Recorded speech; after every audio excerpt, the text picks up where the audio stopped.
Hey everyone, it's me, Doomlink, and welcome back to Random Hunts in Monster Hunter Portable 3rd. It's currently part 43 for my video series, and it is the 18th of December 2018 as I'm recording this. Now, I have been, as of late, debating whether I would prefer to record in Portable 3rd or in Freedom Unite. And as you can see, I've decided that Portable 3rd will be the game to play this time around.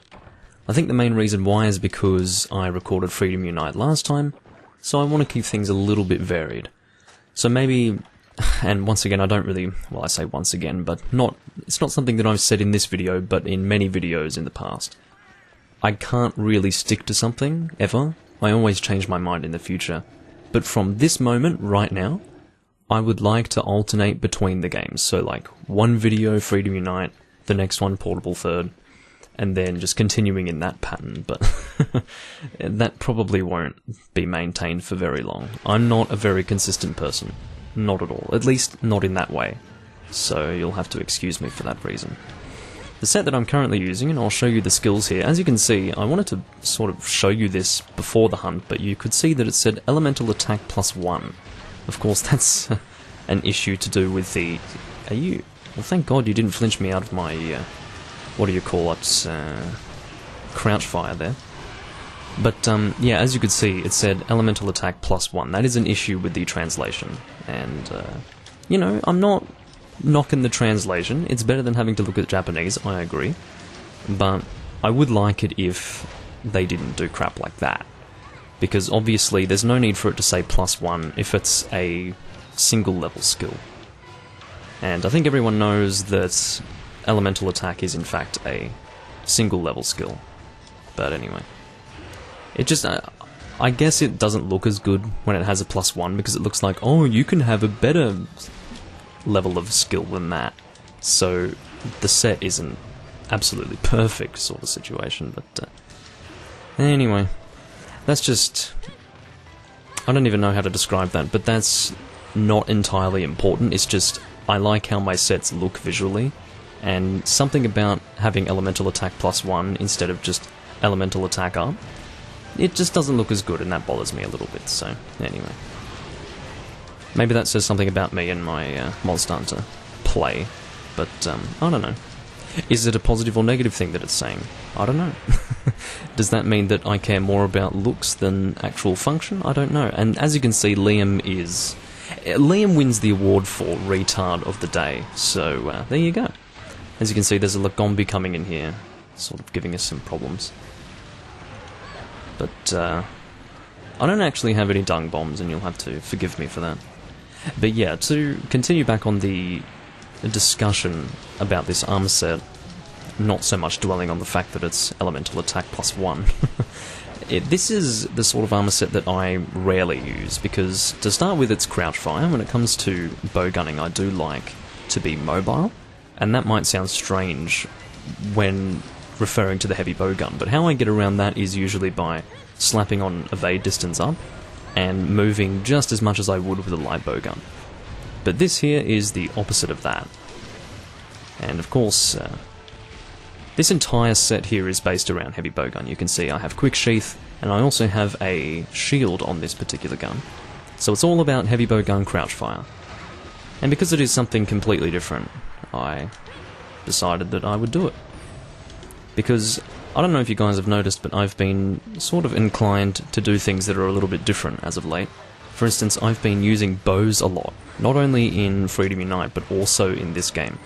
Now, in my entire play of Monster Hunter, in my entire experience of playing Monster Hunter, I never really used the bow. My philosophy was that if I wanted to use a ranged weapon, it would be a bowgun.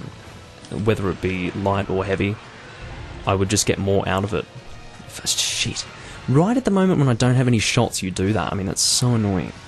Anyway, there's something glitchy about the combination here as well. I can't hold down circle and just continue combining. It's really annoying. I have to actually manually tap it to get a consistent combination going there, but what was I saying again? That's right. When it comes to the bow, or when it came to the bow, I should be speaking in past tense at this point. I would always use the bowgun if I wanted ranged, and then of course if I didn't want ranged, I would use a Blade Master weapon. It's always satisfying to beat the shit out of a Gigginox, I have to say. It's one of those monsters that really looks like it's suffering when it's flinching and whatever else. It's good. Come on, let's kill it. Come on. Of course, one negative aspect to elemental shots is that they do not have a huge amount of range. But anyway. It's funny because I was looking back through my Random Hunts videos for some reason or another. It was one of my older ones, it might have been early 2017, not as old as it gets, of course. The first Random Hunts video was, I think, September of 2015. Maybe October. But that was delayed objective cleared, by the way. I'm sure you noticed that. Oh, we're about to get an invasion. The way that I know that this is going to happen is it doesn't let me change my camera perspective at the end of the quest. So that's how I know that a warning is imminent. I don't think we're going to do the warning. In fact, I would very, very, very much like not to do the warning because I just do not have the ammunition. I am purely dedicated to flaming right now, so I do not want to do that, so I'm going to go ahead and return to the village. But yeah, it was funny, I was watching one of my older videos where I was doing elemental bowgunning, and I completely pulled out of my asshole the fact that elemental damage was set regardless of where you were hitting the monster. Of course, I was getting confused with explosive damage. But the funny thing is, not only was I talking out of my ass, like, I didn't even believe that when I said it.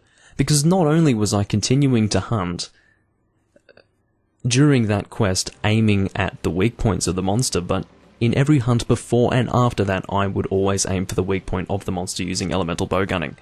So I was completely talking out of my asshole when I said that.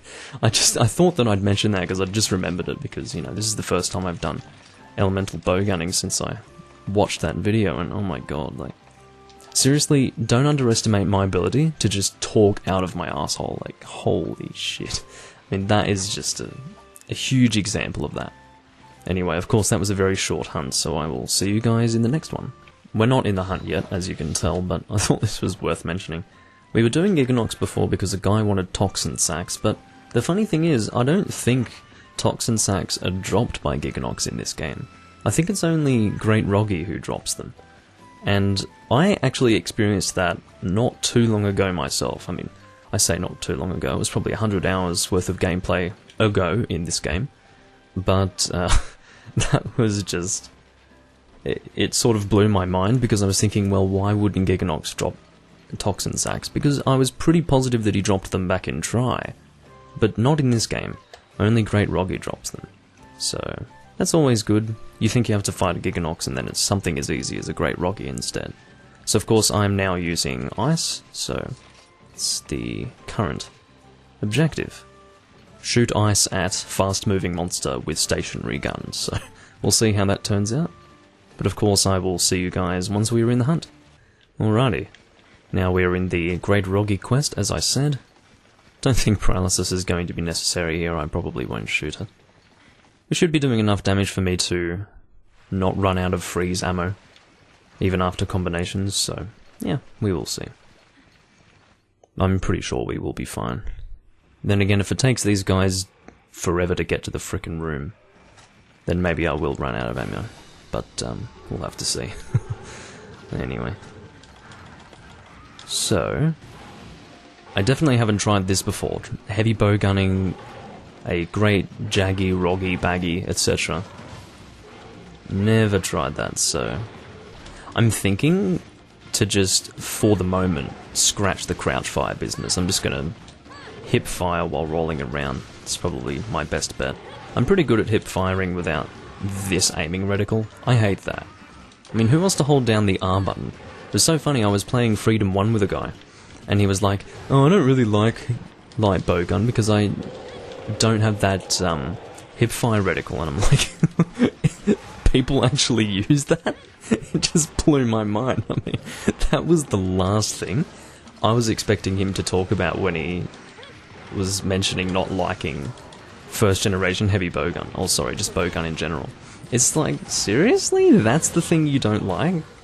That doesn't affect me at all. In fact, it's probably better that it's not there at all. But anyway, this proper full ADS, or aiming down the sights, is what I prefer with bowguns. Greater accuracy, And it's better to have that dedicated firing mode, at least for me. But yeah, definitely I think rolling around with this gun is going to do me a lot more favours than... Oh, can you fuck off? Look, I don't have the ammo to deal with. Stop it. I mean, you can look at my inventory here. I don't have that much space for shots. There is no gunner pouch in this game, and that annoys me to high hell. But anyway. Can you just not? Anyway. It annoys me so much because Try came out before this game, and yet it had separate gunner and blade master pouches, plus the extra gunner pouch in the inventory. So, like, why are we going backwards to this game? Now it's pretty much second generation again as far as gunning is concerned. It's awful. Anyway, there we go, there's the face. Where is this... Oh, he's... I was about to say, where's this other guy? He is fighting the Great Wroggi on his own, the other one. But anyway. My concern is running out of ammunition before both of these things are dead. Because I don't even have normal 1 to shoot. Not that I'd want to shoot normal 1, but it's better than shooting nothing. Otherwise I'll be going around meleeing the monsters. Anyway. I'll just have to aim for the head as much as I can. Fortunately, it is a Great Wroggi, so it doesn't exactly have the most health. That's one good thing. Anyway, I don't know if it's better to kill or capture or what. I'll probably... You know what, I'll go and capture this one. Because if I think about it, something like toxin sacks... Oh, yeah, here is my trap. Don't hit me, don't hit me, don't hit me, don't hit me. Good thing I broke the poison sack. Come on. There we go. Now, he's probably going to try and get his calves, but I've gone and captured the thing, so... He does not need to do that. My throat hurts a little bit. I've just been drinking so much water and yet my throat hurts, come on.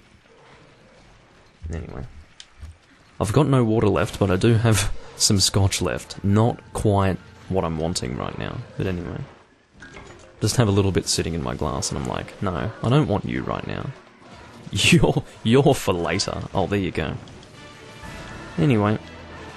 1 captured, 1 killed. That's actually what I prefer when it comes to a hunt. Because, in the end, I feel like when I capture 2 monsters, the rewards I'm getting in that reward screen are just not good enough. I want more than that.